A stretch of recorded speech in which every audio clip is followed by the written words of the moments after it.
Hello, Kelsey Taylor here, and welcome to the video where I talk about my top 5 favorite movies of 2016. Sorry for taking forever to get to this. I've just been busy with other videos and other things, and I had to watch a specific movie still before I do this, so I can have, 5 movies to talk about that I've seen in 2016 that I actually liked. Now, I didn't see a lot of movies this year. I've only seen, I believe 7, so that's not really a lot. So, just like every year, I've decided to do one on 2016. Now, both movies are good. It's going to be like the previous 2 videos that I've done. They're good. Just going to listen from good to the greats. Like, which film is my favorite that came out last year? Now, let's get to number 5. Bye, Gidget. So long, Mel. Bye, so long, Mel. See you later, Chloe. Now, I've already talked about this movie before in a DVD review of The Secret Life of Pets. This one's at the very bottom of the list because, while I still enjoyed it, it was quite different than what I thought. Like, when you see the teaser trailers, all with the animals, like, hanging out in the houses while their owners are out, like, what are they doing when we're not home, per se? And then it goes, like, completely different into, like, more of a story, with 2 dogs getting lost and saved. They have to find their way back home and other things. Overall, I thought the movie was cute. I really thought it was decent. Had no problems with it whatsoever. Some of the characters are funny, really more funnier than others. And so, yeah, like, I can understand why people may not like it. They felt like it's a rip-off of Toy Story, but it didn't really bother me that much. It's a good anime movie, although it can't be as good as the Despicable Me movies, but it's still fine. Now, here's another better animated movie at number 4. Thank you! You're welcome. Wait, Dory? Yes? Dory? Yes. You and I were friends! No. It was so much fun because I'd tell you a story and then you'd completely forget about it, and then I'd get to tell it to you over and over again. Now, this one was one of my most anticipated movies of 2016, Finding Dory, and it does really deliver. As some of you may know, I really like the first the movie Finding Nemo. That's like one of my favorite Pixar movies. And Finding Dory, I was really looking forward to seeing because we finally we see Dory in her own movie and everything, and it really does pay off. Ellen DeGeneres did as good as Dory. She's always funny. I like the new set of characters they have there, and the animation is good, of course, from Pixar. So it's a really good movie and kind of heartfelt in some way. My opinion about Cars 3, like, I have no problem with the Cars movies, but I felt like, I don't know why they would make another Cars movie, though, but, I'm have real low hopes for that one. Finding Dory, it was one I look forward to the most. It's amazing, definitely check it out. If you're a fan of Finding Nemo, you love Dory, check Finding Dory out. I mean, it's a must-see movie. It's really good.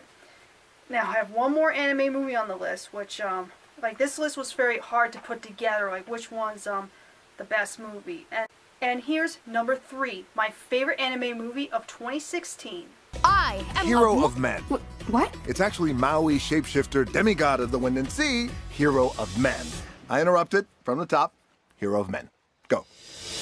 Now, here's my little story. When I went to see Moana in theaters that day, after church, it was either going to be Moana or Fantastic Beasts, which I have yet to see. And Moana, I had to see Moana because I was really interested in seeing it, though. I don't think I've seen any previews, but I don't remember, though. But Fantastic Beasts was another one I wanted to see. But the thing is, it wouldn't start till way later. Moana was starting more sooner, and I had to get home as soon as possible to get a video out. So we went to see Moana instead, and I really liked it a lot. The animation's pretty, set place in the Polynesia area, I think. I might be wrong, but I believe so. Does it have some cliches in it? Yeah. And I can't compare this to Zootopia because I have not seen it yet, so sorry, you can't see Zootopia in this list. But I still had interest in seeing it ever since I heard reviews of that movie, so I can't compare it to that. But from when I see Moana, I liked it. It was funny. I like Dwayne Johnson as one of the characters. And of course that song, You're Welcome, which I'm sure it didn't became as catchy as Let It Go. But yeah, Disney's always known for making really catchy songs. So yeah, I don't have that much left on Moana though. When I get these movies on DVD, I may go into depth in them.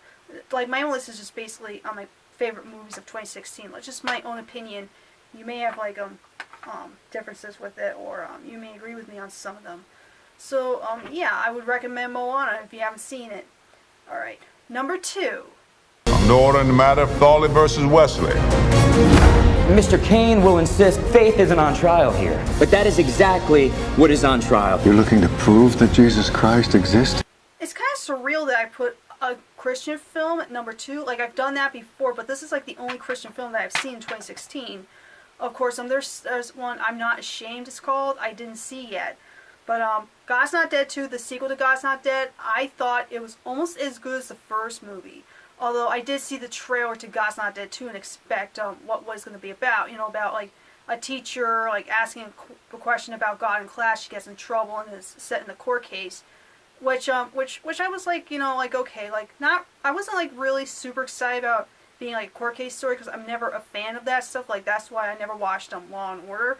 It's not really my thing. But what they've done with it, I thought was good. Most of the cast members come back. Like not all of them. There's new characters like the teacher and her lawyer she has with her, and who comes back? That Chinese student, I believe it's Chinese. I may be incorrect. Please forgive me. The two pastors come back. The woman who has cancer comes back. I think the Newsboys make his appearance in this. I think. So but yeah, I like God's Not Dead too. You know, like is it heavy pushy on the message? Well, I don't know. I don't know if I would say that. Like I didn't watch the movie and go, oh, they're heavy the message hard and hard and hard. I don't know. I thought it was kind of a different take on it. When I first heard that they were going to make a sequel, I was curious. I'm like, what can they do with the sequel? Like, the first God's Not Dead. I can't spoil a lot of the first God's Not Dead. If you haven't seen it, you have to check it out. But if you've seen it, you know what I'm talking about. It's like, well, are you going to wrap up what happened at the end? And of course, it's never mentioned.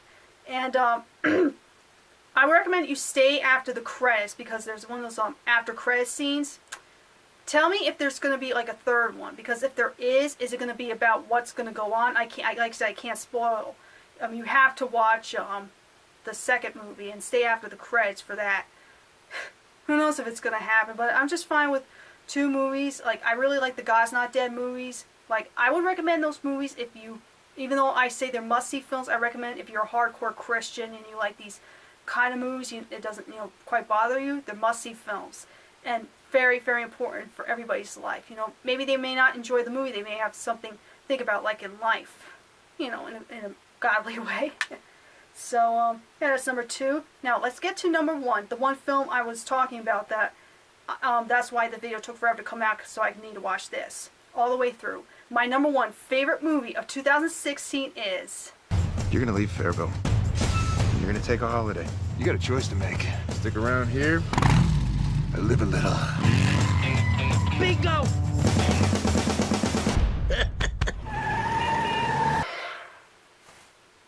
I'm glad Pee-wee's back. I'm really glad he's back. Do you know how long we've been waiting for a new Pee-wee movie? For so long? I mean, many years ago I heard that he was going to make a Pee-wee's Playhouse movie, which I was really open to the idea, and then it never happened. And now we got this, this film unfortunately is exclusive to Netflix. I really hope they release it on DVD though. Like, if they can release some of their shows from Netflix onto DVD, why not some of their movies? Especially with Pee-wee Herman, you think they'd do something like that. I really hope they will down the line. And, I really like to have it in my collection with my other Pee-wee DVDs. I mean, it really exceeded my expectations. Usually with sequels to movies that, like we've been waiting for years, and like, for example, Joe Dirt 2, it took them like 15 years to get a sequel, and it turned out to be shit. Pee-wee's Big Holiday, it was good. I mean, it was funny. Paul Reubens nailed it again as Pee-wee, and it's it's a very heartfelt, sweet film. Stays true to Pee-wee, especially just like the other Pee-wee movies where he always had these fantasy dream sequence. Even though this one was it's kind of weird. You have to watch and see. Like, it's very weird what they've done with it, but it's also very, very sweet in a way, and kind of like, I would say, more of a life lesson. Like, Pee-wee has to go out in the world and do new things instead of doing the same thing over and over again. Just go out and do something new. And I I was trying to figure out if it's as good as Pee-wee's Big Adventure. I wouldn't say as good, but very, very close. Like, very close. Like Paul Rubens, you know, he has gotten old, so you may worry, does he, it just depends, like, how you look at him playing Pee-wee now that he's in his, I believe, in his 60s. I thought he played it off really well. And I'm glad we got a new Pee-wee movie. You know, I've always been wanting one for so many years. I've been a Pee-wee fan my entire life, and to see a new Pee-wee movie, even though it was exclusive on Netflix, even though I finally got to see it, it really blew me away that I, you know, it's like one of those films that you may think may not be as good because it took years to come out. It's worth seeing. Like, if you have Netflix, definitely, you know, support this film. And again, I really, really, really hope they put this movie on DVD. You know, it's just, you know, and I was like wondering if they're gonna make any more Pee-wee movies, which I'm open to that. But thank God we got another Pee-wee movie because it's been so long, and Pee-wee definitely did come back, and I hope, you know, he sticks around. So if you're a Pee-wee fan, you should definitely check it out. It's a must-see for every Pee-wee fan. I swear you guys will like it. So that's my video on my top 5 favorite movies of 2016. Let me know what you thought of some of the titles I have on there. And I'll catch you guys later, and have a great day, or night, or whatever time you're watching this. Bye.